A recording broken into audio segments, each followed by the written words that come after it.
مساء الفل يا جماعه، اخباركم ايه؟ في سؤال بيجي لنا كتير: عربيتي فيها خدوش، هل ينفع تتعمل نانو؟ وهل الخدوش دي هتتعالج؟ ينفع، وكمان الخدوش هتتعالج لان العربيه بتمر بسبع مراحل تجهيز بس قبل تطبيق النانو. من ضمن اهدافهم ان العربيه بترجع نفس لون ولمعه الزيرو، وكمان كل الخدوش اللي موجوده بتتعالج، ولكن نسبه معالجه الخدش بترجع لنسبه عمقه هو واصل لحد فين في الدهان.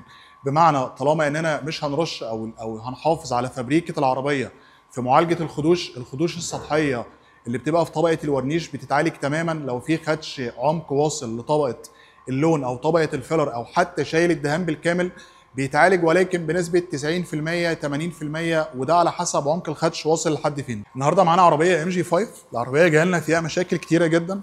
اتفرج معايا على الكبوت، مليان خدوش قطط وخدوش كلاب، لون مطفي، لمعه مطفيه. ده غير يا جماعه ان الكبوت ده رشش فيه اصلا مشاكل رش كتيره جدا، في تجزيعه صنفره جامده، في زفاره كتير في الرش.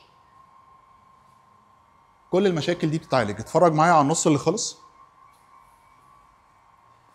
خدوش القطط والكلاب بالكامل اتعالجت، العربيه رجعت نفس لون ولمعه الزيرو، بالاضافه ان كل مشاكل الرش كمان اتعالجت. في الاخر حتى لو عربيتك ادمت وحصل فيها مشاكل كتير ينفع يتعمل لها نانو، هتحل المشاكل اللي فيها وكمان هتحميها. وحتى لو فكرت تبيعها، شكل العربيه ما بين قبل الشغل وبعد الشغل هيفرق معاك كتير جدا في التسعير. شكرا لكم.